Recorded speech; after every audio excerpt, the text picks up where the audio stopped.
नमस्कार. अडीचच्या बातमीपत्रात मी विनायक घोडे आपलं स्वागत करतो. सुरुवातीला एक नजर ठळक बातम्यांवर. कुलभूषण जाधव फाशी प्रकरणी आज आंतरराष्ट्रीय न्यायालयात सुनावणी सुरू.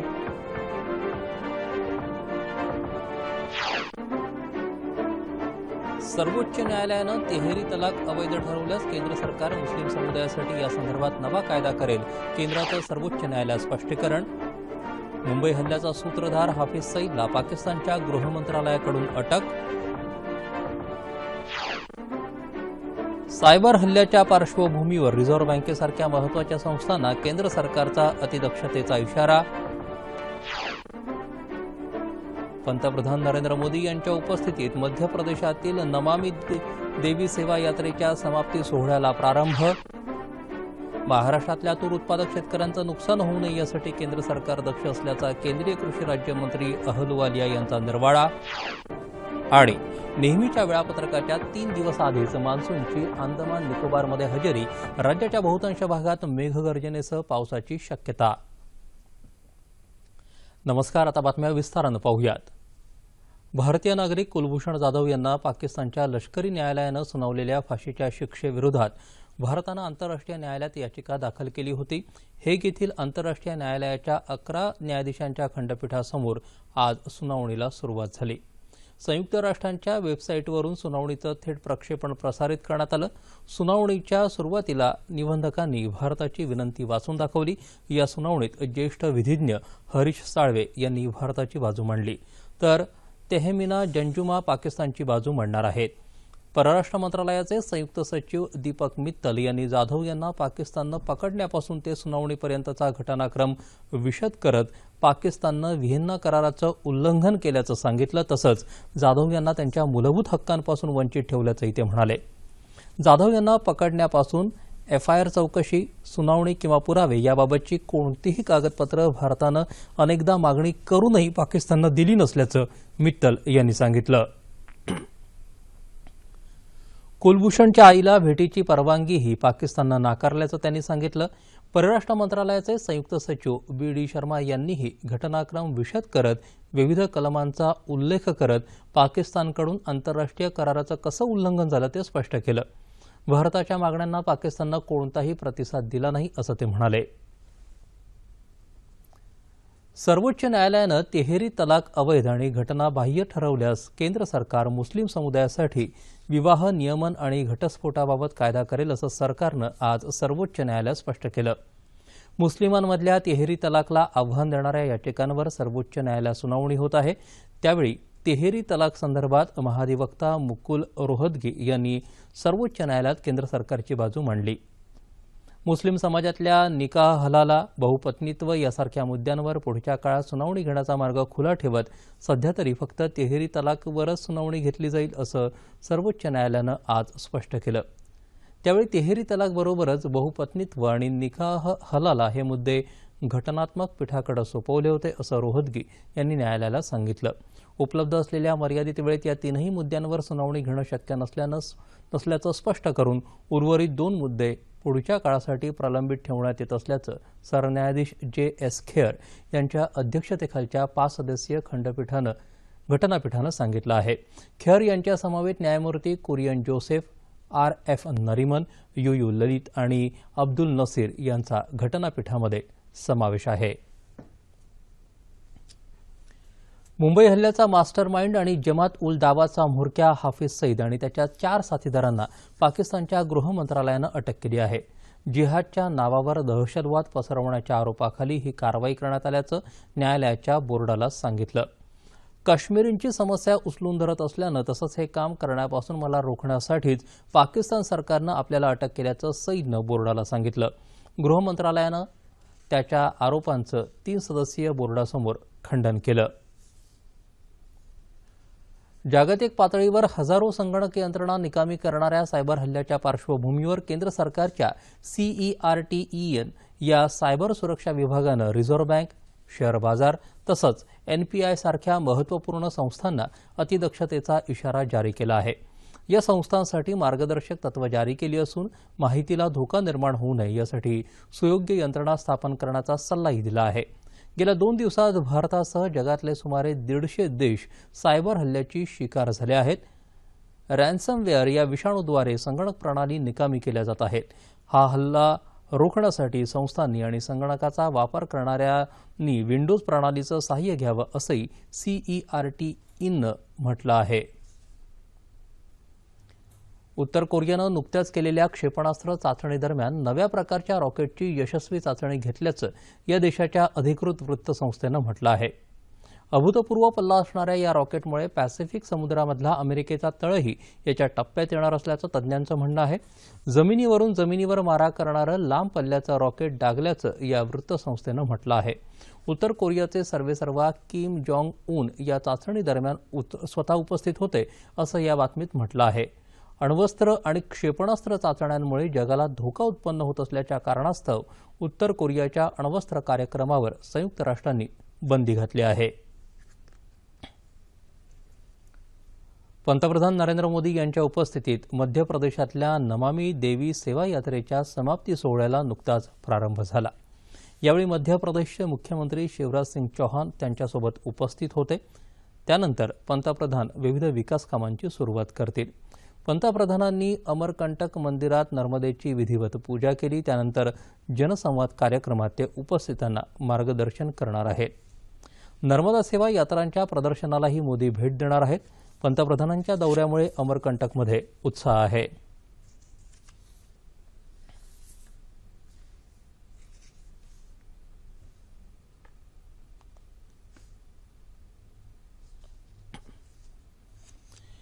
येत्या 4 महिन्यात 1 लाख खेडी ऑप्टिकल फायबरनं तर पुढच्या वर्षीच्या डिसेंबरपर्यंत आणखी 1 लाख खेडी ऑप्टिकल फायबरद्वारे जोडली जातील असं माहिती तंत्रज्ञान विषयक संसदीय समितीचे अध्यक्ष अनुराग ठाकूर यांनी आज मुंबईत दिली.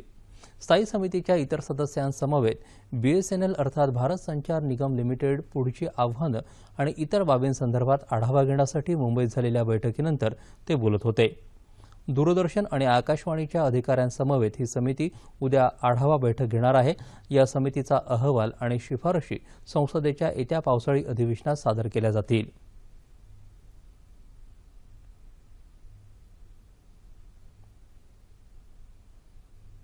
किस तरह से कार्यक्रमों के कंटेंट में और सुधार लाया जा सके, इन कई विषयों के ऊपर चर्चा होती है ताकि पूरे देश में और विशेष तौर पर महाराष्ट्र सर्कल में कैसे अच्छा काम किया जा सके.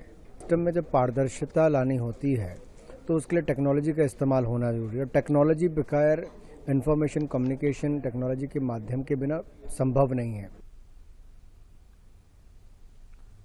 जागतिक बँकेच्या ऊर्जा उपलब्धता देशांच्या क्रमवारीत भारतानं 26व्या स्थानावर झेप घेतली आहे. ऊर्जा मंत्री पियुष गोयल यांनी लंडनमध्ये ही माहिती दिली.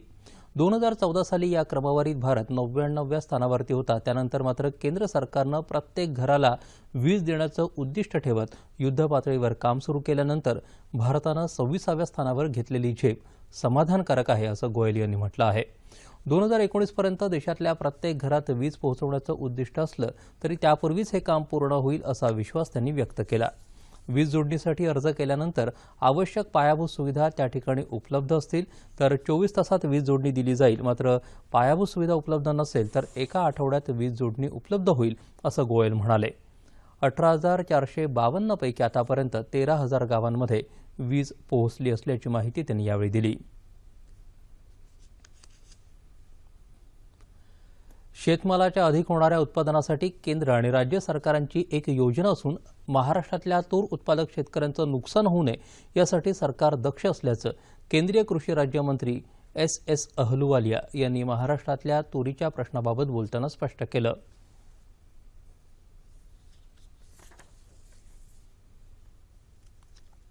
मार्केट इनिशिएटिव के माध्यम से केंद्र सरकार की एक योजना है जिसमें राज्य सरकार ये फैसला लेती है कि कॉस्ट एंड प्राइस के हिसाब से किसान का मुनाफा देखते हुए एक प्राइस निर्धारित की जाती है और उस निर्धारित प्राइस पर गवर्नमेंट की एजेंसी उसको प्रोक्योर करती है और उसमें जो बाजार में जो घाटा चल रहा है लोगों को उसको उसका जो मुनाफा देते हैं उसका जो परिमाण है राज्य सरकार और केंद्र सरकार की भागीदारी के माध्यम से होता है. मार्केट इनिशिएटिव के प्रोग्राम के तहत राज्य सरकार केंद्र सरकार को लिखती है कि हमारे यहाँ पर इतना उत्पादन हुआ है और यहाँ पर इसको उठाने के लिए हमें अनुमति दी जाए, काहे कि उसमें अनुदान राज्य सरकार और केंद्र सरकार का दोनों का ही जुड़ा रहता है और उस पर फैसला हुआ है। शेतकऱ्यांच्या उत्पादनाला हक्काची बाजारपेठ मिळावी तसंच उत्पादनाला योग्य भाव मिळावा यासाठी केंद्र सरकार कटिबद्ध असल्याचंही त्यांनी नांदेड इथं पत्रकारांशी बोलताना सांगितलं। केंद्र सरकार शेतकऱ्यांच्या प्रश्नांकडे गांभीर्यानं आणि जबाबदारीनं पाहत असून कमी खर्चात जास्त उत्पादन मिळण्याकडेही लक्ष देत आहे असं ते म्हणाले। शेतकऱ्यांना दर्जेदार बियाणं आणि खतांचा तुटवडा पडणार नाही यासाठी प्रयत्नशील असल्याचंही त्यांनी सांगितलं। दरम्यान अहलुवालिया यांनी नांदेड इथल्या श्री सचखंड हुजूर साहिब गुरुद्वाराचंही दर्शन घेतलं। परळी कृषी उत्पन्न बाजार समितीवर पंडित अण्णा मुंडे पॅनलचे 18 पैकी 14 उमेदवार विजयी झाले आहेत। या निकालामुळे नगरपालिका आणि जिल्हा परिषदेनंतर विधान परिषदेचे विरोधी पक्षनेते आणि राष्ट्रवादी काँग्रेसचे नेते धनंजय मुंडे यांनी पुन्हा बाजी मारली आहे। भाजपाला केवळ 4 जागांवर समाधान मानावं लागलं।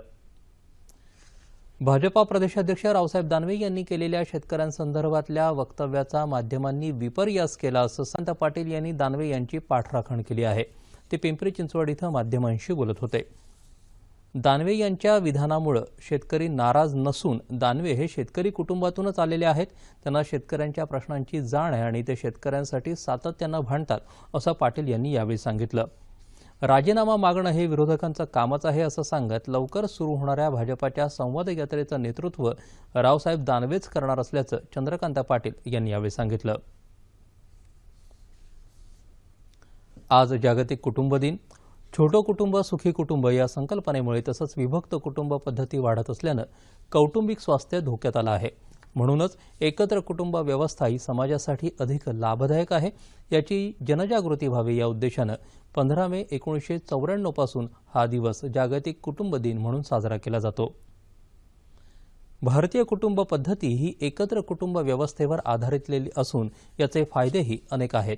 मात्र कालांतरानं नोकरी किंवा अन्य कारणांनी स्थलांतर होऊन प्रत्येक जण आपला वेगळा संसार थाटू लागला आणि विभक्त कुटुंब पद्धती जास्त फोफावू लागली। तसंच तिचे तोटेही जाणवू लागले। काही ठिकाणी लहान मुलं पाळणा घरात तर वृद्धांना वृद्धाश्रमाचा आधार घ्यावा लागतोय। नवरा बायको दोघेही नोकरी करत असल्यानं संपूर्ण कुटुंबाचा संवाद कमी झाला आहे।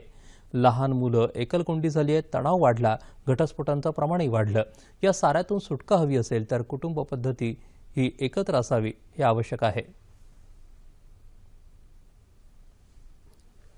पारंपरिक आणि आधुनिक विज्ञानाचा सुयोग्य संगमच जगाला शाश्वत विकासाचा नवा प्रकाश दाखवेल असा विश्वास मुख्यमंत्री देवेंद्र फडणवीस यांनी व्यक्त केला।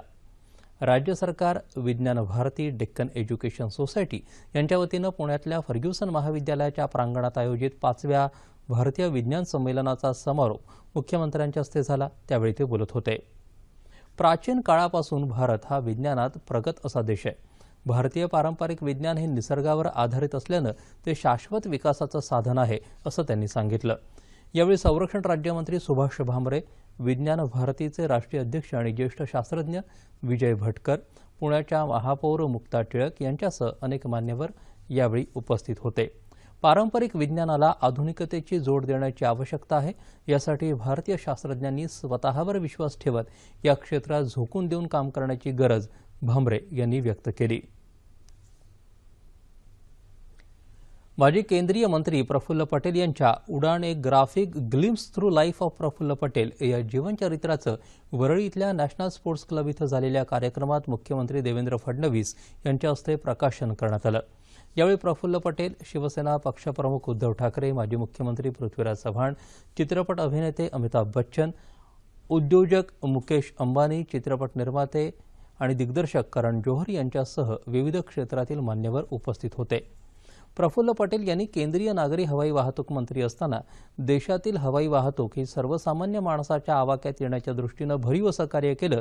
तसंच मुंबईतल्या विमानतळाचा विकास होण्यामध्येही त्यांनी महत्त्वाचं योगदान दिलं। अशा शब्दात मुख्यमंत्री देवेंद्र फडणवीस यांनी त्यांचा गौरव केला। कोल्हापुरातल्या लक्ष्मीसेन जैन मठातील श्री भगवान आदिनाथ तीर्थंकर यांच्या 28 फुटी मूर्तीवर धार्मिक सोहळ्यात महामस्तकाभिषेक करण्यात आला। विविध रंगातील मूर्तींची छटा पाहून श्रावक श्राविका सुखावल्या। 56व्या वार्षिक महामस्तकाभिषेक सोहळ्याला महाराष्ट्रासह कर्नाटकातून आलेल्या जैन श्रावक श्राविकांनी मोठी गर्दी केली होती. संहिता सुरी भट्टारक शिरोमणी डॉक्टर लक्ष्मीसेन महास्वामी यांच्या अधिपत्याखाली आणि कर्नाटकातील जगद्गुरू डॉक्टर देवेंद्र कीर्ती भट्टारक महास्वामी यांच्या उपस्थितीत हा सोहळा झाला. दक्षिण भारत जैन सभेचे अध्यक्ष रावसाहेब पाटील, ज्येष्ठ योगतज्ञ डॉक्टर धनंजय मुंडे यांच्यासह जैन समाजातील अनेक मान्यवर या सोहळ्याला उपस्थित होते. गेली 4 वर्ष दुष्काळाचा सामना केल्यानंतर उस्मानाबाद जिल्ह्यातले नागरिक पाणलोटाच्या कामासाठी एकत्र येऊन काम करू लागले आहेत. त्याला बळ देण्याचं काम पाणी फाउंडेशन करत असून या फाउंडेशनच्या वतीनं आयोजित केलेल्या वॉटर कप स्पर्धेत जिल्ह्यातल्या 125 गावांनी सहभाग नोंदवला आहे. जिल्ह्यातल्या कळंब, परांडा आणि भूम तालुक्यातल्या 125 गावात जलसंधारणाची कामं सुरू असून नांदेड पॅटर्न शोष खड्डे, वृक्ष लागवड खड्डे, सीसीटी, शेततळी, नाला खोलीकरण यासारखी माती आणि पाणी अडवणारी कामं नागरिक करत आहेत.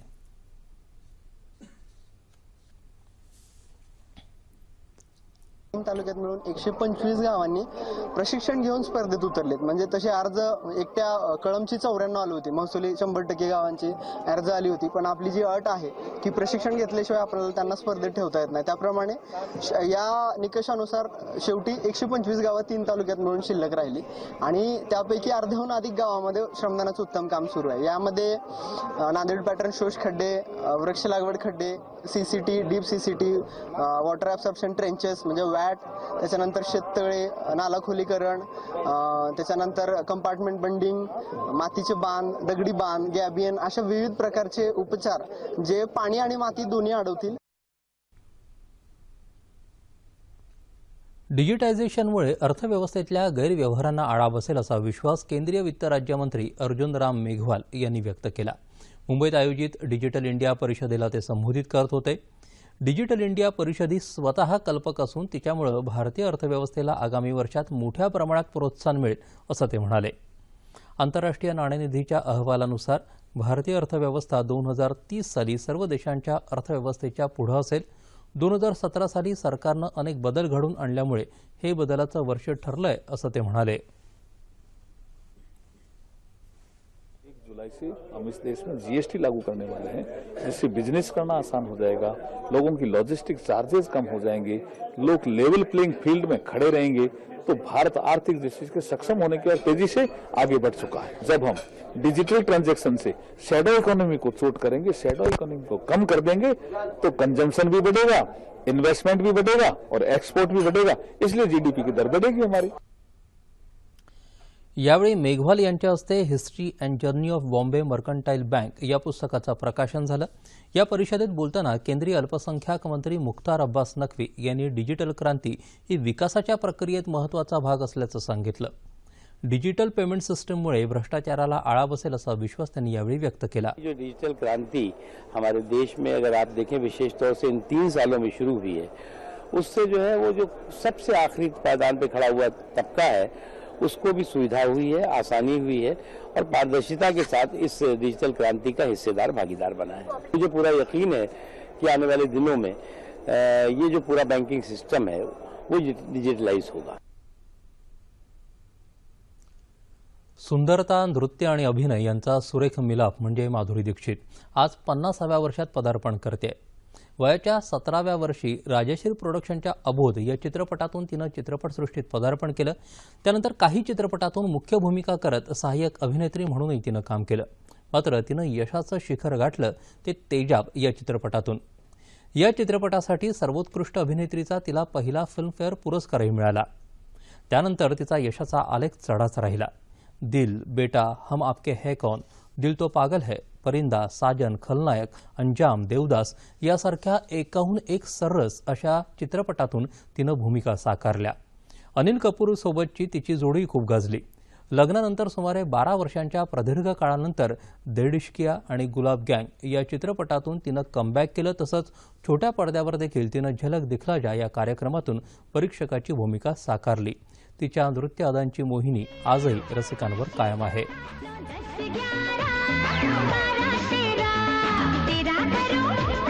तेरा करो दिन दिन दिन पे इंतजार आजा रंगीन दिन के इंतजार आजा पिया आए बहार नजरें मिली दिल धड़का मेरी धड़कन ने कहा लव यू राजा नजरें मिली दिल धड़का मेरी धड़कन ने कहा लव यू राजा मैं जलाऊंगी तुझे राख बनाऊंगी तुझे दिल में है तूफान भरा नाच मेरी जान जरा दिल में है तूफान भरा नाच मेरी जान जरा माए नी माए मुंडेर पे तेरी बोल रहा है कागा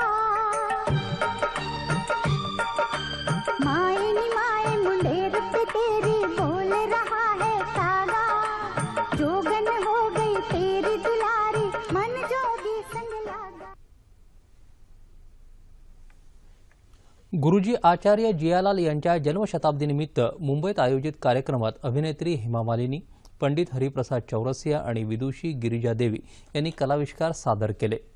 आचार्य जियालाल वसंत संगीत निकेतन या संस्थेच्या माध्यमातून गायन वादन यासारख्या कला आत्मसात करणाऱ्या उमद्या कलाकारांना व्यासपीठ मिळावं या उद्देशानं या कार्यक्रमाचं आयोजन करण्यात आलं होतं. गुरुजींकडून मिळालेल्या कलेचा वारसा नव्या कलाकारांना देऊन कलेचा अधिक प्रचार आणि प्रसार करावा असे कार्यक्रम हे उपयुक्त ठरत आहेत. त्यामुळे येत्या काळात देशभरात असे कार्यक्रम करू असं गायक सुरेश वाडकर यांनी यावेळी सांगितलं.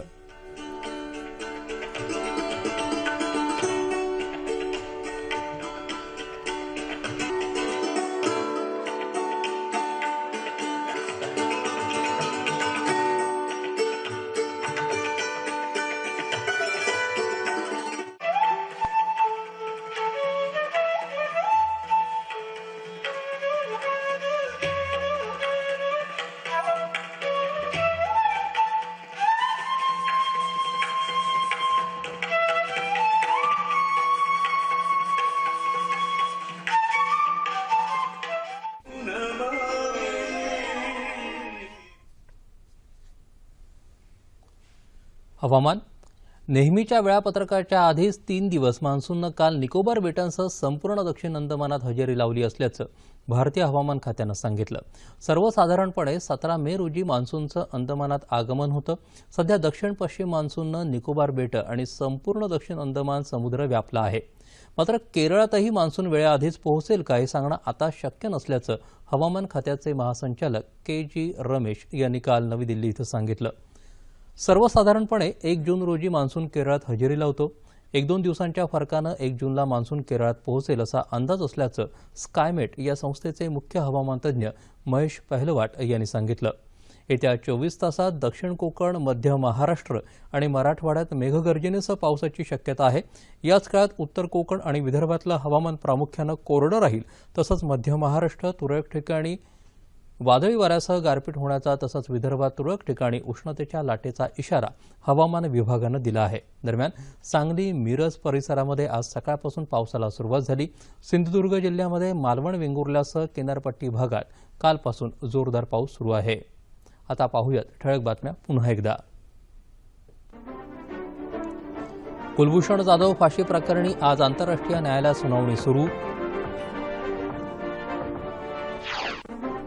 सर्वोच्च न्यायालयानं तिहेरी तलाक अवैध ठरवल्यास केंद्र सरकार मुस्लिम समुदायासाठी या संदर्भात नवा कायदा करेल, केंद्राचं सर्वोच्च न्यायालयामध्ये स्पष्टीकरण. मुंबई हल्ल्याचा सूत्रधार हाफिज सईदला पाकिस्तानच्या गृह मंत्रालयाकडून अटक.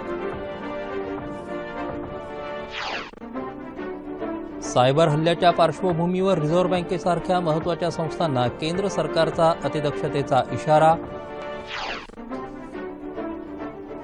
पंतप्रधान नरेंद्र मोदी यांच्या उपस्थितीत मध्य प्रदेशातील नमामि देवी सेवा यात्रेच्या समाप्ती सोहळ्याला प्रारंभ.